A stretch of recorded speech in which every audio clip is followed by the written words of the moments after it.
Unfortunately, I can't keep the praise report going like I did last week.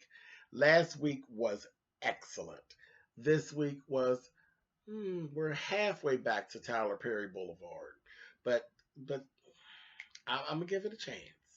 Let's talk about it. And I'm like, come on through, Corky. I'm going up on my soapbox. That's basically it. Let's talk about drag and all its forms.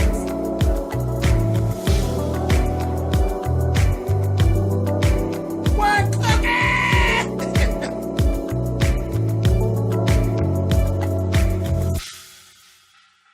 Hey guys, thanks so much for clicking on the video. This is my review for season 6, episode 12 of the Have and Have Nots.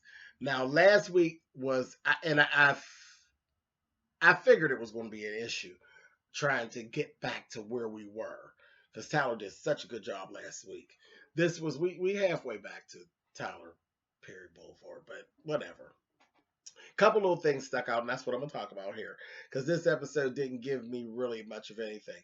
One thing it was, I laughed because the shit that went down, when we left off, Wyatt was standing there with that bust, about ready to bust his daddy up with that damn bust. I was like, come on, hit him, let's go.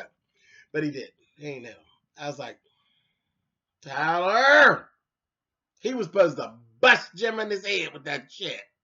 Or Kathryn won, knock her motherfucking wig sideways, something. But he didn't. I was like, all right. So Jim started basically taunting Wyatt and telling him, he going to say, ooh. I said, he going to say, So let me tell you something. You were going to kill me, weren't you? He said, I could see it in your eyes. You wanted to kill me. He said, don't you ever almost kill anyone. Either kill him or shut the fuck up. I said, yes, Jim. You know what? Never a truer statement. Don't you pull out no gun and don't shoot no motherfucking body. You don't do that. You don't do that. That's foolishness. If you pull out a gun, you damn well better shoot a bitch. You're not posing out a child.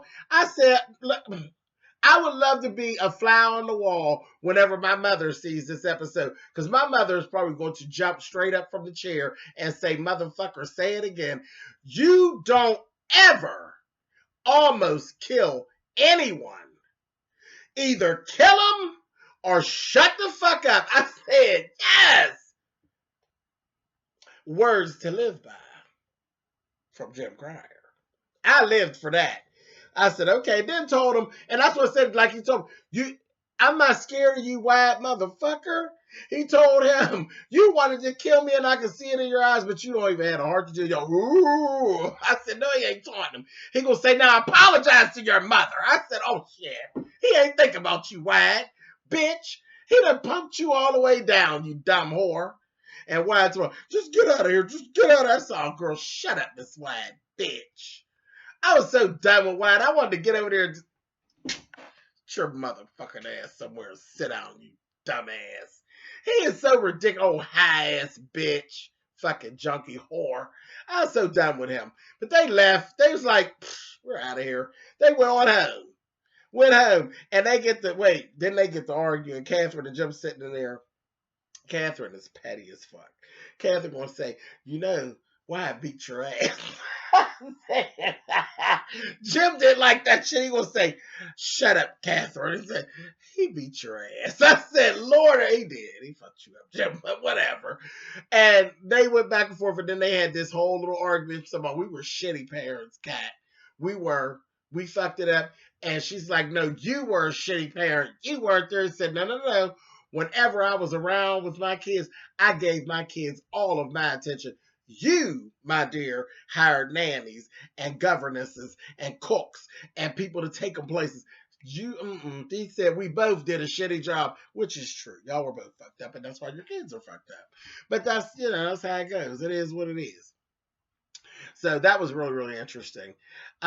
Let's go on back over to Veronica's house. Honey, Benny and her and Melissa, that whole thing is still going on. And they're going back and forth, back and forth, back and forth. And Benny's like, I ain't got nothing to do with this. She's like, oh, yeah, you got everything to do with this, buddy. You in the middle of this shit, this, that, and the other. And Benny's going back and forth. One minute he's trying to tell Melissa to stop doing what she's doing to Veronica, and he's telling Veronica to stop doing what she's doing to Melissa, and Veronica's like, did you just call that whore by her name? You're in here with this whore in my house. This, that. Oh, they went back and forth. It was a mess. And it was so evident. Benny, you done had your dick in both of them. And it's all a mess. And yes, baby, you are in the middle. You're in the middle. She told her, get out. I don't have anywhere to go. This, that, the other. Told you, get out, bitch. You're going to take care of me and this baby. This, that, thing, and the other. And they went on and on and on. Child, Veronica told Betty, get out of my house and get out of my house now. I ain't playing with you. Don't call me no more. Fuck all this dumb shit. I want you to get out. Just go ahead on and leave. Me and her will take care of whatever it is. And you just go ahead. Soon as Benny walked away from her baby, Veronica snatched that goddamn Melissa, and they got to tussling. I said, look at them juking at it. They was getting it again, honey, getting it again. Then the next thing you know, honey, that motherfucker Veronica threw them both out the door, honey. She slung Melissa's ass right on out to the front porch. I said, oh, bitch. Threw her on out there and told Benny, get out. Benny took her and went on home. She told Benny, listen, let me tell you something. You're on my radar now, and you're going to pay. I said, I hope you don't think you're not going to pay, Benny. She's going to get your ass. She is going to get you. And at this point, I can't even say I feel sorry for Benny, because you deserve every motherfucking thing she does to you, hot dick. See, this is what happens with hot dick. And that's the thing with Benny. Benny got a hot dick, and he know he got a hot dick. Benny must really be laying pipe with the girls, honey, and he knows somebody done told him down the line, boy, you gives it to us, honey, and he done bought into it. He done drank too much of his own Kool-Aid. Benny's all right with it, and he's real weak. He real weak. You shake a piece of coochie at him, he can't even resist. He a mess. But I don't feel sorry for you, Benny. You can be in some real hot water with Crazy Mary, honey. But she put him on out. Let's switch on over. Here, Hannah is down to the bar, drinking and having herself a good time, and ends up meeting Stephanie Mills. I said, well, look here. Stephanie Mills was there, and she sang I Feel Good All Over live on the show, tore it up. And then, come on, Derek. Derek's a little creepy. I'm cool. I think he's cute and all of that, but he's a bit creepy. And I said, I see why you, Derek, when he said, she said, well, I got to go to choir rehearsal in the morning or whatever. Okay, I want to go with you. She like, yeah, okay, that's cute. Well, should I call you or should I nudge you? I was like, that was creepy. Not, honey, what makes you think you can get pussy like that? That was creepy. I didn't like that. I didn't like that. That was just a bit too forward for me, because she don't even come through like the woman that would let you bang her out like that. That was a little creepy, and that wasn't the last time he said some creepy shit. I was like, I don't like all that. So that was that. Anyway, they go on back to the house. Here come Benny, because he's at the house, and he's there, and Benny comes, he was trying to get her. Again, Derek steadily trying to stay, and Benny came and was like, you ain't staying. Get out of here, man. And I was like, well, he is really like pushing. You know, Benny put his ass on out of there. And then it's like, wait a minute, who's on that porch? It's Melissa. She come on in there. Child, Hannah was like, wait a minute, hold up. She's like, come in here, honey. What's going on? And she all cried. What you crying for? Hannah's like, come on, honey, come on in here. You know how a woman will do with another woman, and she didn't even know who Melissa was. Then she found out who Melissa was, this, that, the other. It all made sense. Hannah said, hold the fuck up. You supposed to be marrying gay-ass Jeffrey? Oh, girl. Child, you can stay here tonight, girl. Your shit's all fucked up. She gonna say, Benny, see, I see what you got going on. So you come on in the kitchen. Talk to you for a minute. Get in there. She gonna say, you is nasty. You screwing both of them, ain't you? He's Mom, no. She said, you ain't nothing but a liar. I'd have smacked Betty in his mouth, though. Standing right in my face line, I would have smacked Trayvon or Dawn Trey right the fuck in their front teeth. I can't stand. I can't stand that motherfucker standing right in my face line. And a grown person is one thing, but one of my kids,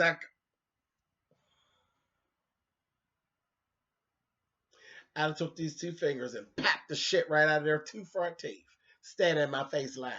He like, she gonna say, you know what, you need to go take a bath with your nasty ass. But then I'm peeping, Hannah, bitch, you going to choir rehearsal in the morning, but you drinking beer, bitch. She is the drunkest, cussedest, fuckingest motherfucking Christian I know, honey. Yes, Miss Hannah. I said, girl, go ahead, honey. And she's real groovy with it. Got her heels in her hand. And I said, girl, all I need to see you with is a 40, bitch. You is too much, Miss Hannah. But it was all going down. So we got all that going on. Okay, so let's go over to David and Erica. They laying up there in the bed. Them two, I want to smack both of them too. Speaking of lying, they both sitting in the bed lying to each other. I would never lie to you. I would never lie to you either. Bitch, y'all both lying. Y'all both are sitting there lying to each other right now. Oh, shut the fuck up. David with your fine ass sitting up there lying, and Erica, you plotting ass whore with your fine ass sitting up there lying. I said, child, y'all are all just a mess. Everybody's gonna get what they deserve. I don't feel sorry for none of y'all. Y'all gonna all get a little something. Laying up there lying. I said, that's a mess. Okay, let's get on to the jail. Baby, there's this little inmate. Fine. Woo, speaking of fine. Sitting there next to Jeffrey talking, and Jeffrey trying to play. I said, bitch, you need to be paying attention to what he's saying, bitch, because this is one of the better ones, honey, because he was fine. I said, Lord have mercy. So here we come to find out the little inmate that had the same run-in with that nasty fucking Justin. Justin that put him in the back of the car and went over there and went down on him and stuff and carrying on. I said, oh, you back to your old tricks again. So Jeffrey picked up on it, and I'm laughing because Jeffrey just sat there and got jealous. And he did. He got jealous. Shortly thereafter, Justin comes, and Jeffrey's like, I ain't going nowhere with you. He said, I ain't even come for you. Tell the other one, you come on. Where am I going? I don't want to go. I was just there. Come with me. I said, oh. Went on, did what he had to do, and that guy ended up getting out. We found out later, that boy actually works for, what's his name, Rusty or whatever his name was down at the bar that works with Candace. The guy actually works with them. So we're going to run into, and Tyler just slid that shit in. So we're going to see him and Jeffrey going to run into each other again because Jeffrey getting out of jail in the morning. But Justin didn't know it yet. Justin come back there and gets Jeffrey, brings him out in the hallway and gets to telling Jeffrey about, I know you're jealous, this, that, and the other. And they get to going back and forth. He's taunting, and Jeffrey's like, you're sick. You're sick. You still doing that same bullshit. And you just say, right, this, that, and the other. He will say, you're just jealous. This, that, and the other. He will say, take me back to my cell. Because he told me he was getting out. He said, you ain't getting out. He said, I just lied. He said, well, take me back to the cell. He going to say, you going right in this interrogation room. That's what you get ready to do. He said, no, I'm not. I'm not going in there. You take me back to my cell. He going to say, well, yeah, you know, because this will take me a minute to get it back up again. Honey, that Jeffrey was so tight. I said, girl, what's wrong? Found out you wasn't the queen bee no more. He done went and found a replacement. And it got you jealous. But that's the thing. He don't want him. Justin don't want the other guy. He literally did that shit just to make Jeffrey jealous. But trust me, the other little guy, honey, Miss Jeffrey, girl, bye. I'll get back with you, honey. I said, Well, one thing, Justin, you're a perv, but you got good taste, bitch. I said, Lord have mercy. He like a little black little something. And I said, come on, honey. You like a little melanin, honey? I said, this is too much. Justin better quit that. Justin he gonna be part of the fucking Me Too movement. But anyway, so they had all that going on. Jeffrey just don't know it yet, but he getting out in the morning. His daddy then took care of shit. And the judge that overturned Jeffrey gonna get out in the morning. Okay, so here's the last thing that actually went down. High ass Wyatt that took his ass back down there fucking with Mitch's uncle. Mitch's uncle ain't for that bullshit. He told him, get the fuck away from me. I don't want to hear no shit about no lying, about nobody putting all that motherfucking coke down the sink. He did. But Dad did this, that, and the other. So the other guy behind the bar was like, listen, just he said he in bad shape. Go on and give the shit to him. Because he said, I can't get no more money out of the Mac machine because of my, 12 o'clock. I can't, at 12 o'clock, he said, I'll sit here and drink until 12, and then I'll be able to get more money out of the machine. He's like, I ain't giving you shit until you give me money. So the guy behind the counter was like, they didn't give it to me. He good for it. Look at the car he driving. Look at them keys. He said, he's a little rich kid. Give him the money. He good for it. So Mitch's uncle told him, let me tell you something. I'm going to get this shit to you. You fuck with my money, I'm going to fuck you up. And Wyatt's like, no, I'm good for it. Well, we all know it's going to be a problem because Candace done got her motherfucking hands on your money. And you gonna go use that back machine and shit is getting ready to get ugly. But that's gonna be next week. That's it. That's where we cutting out. And I will talk to y'all next Tuesday. Later, y'all.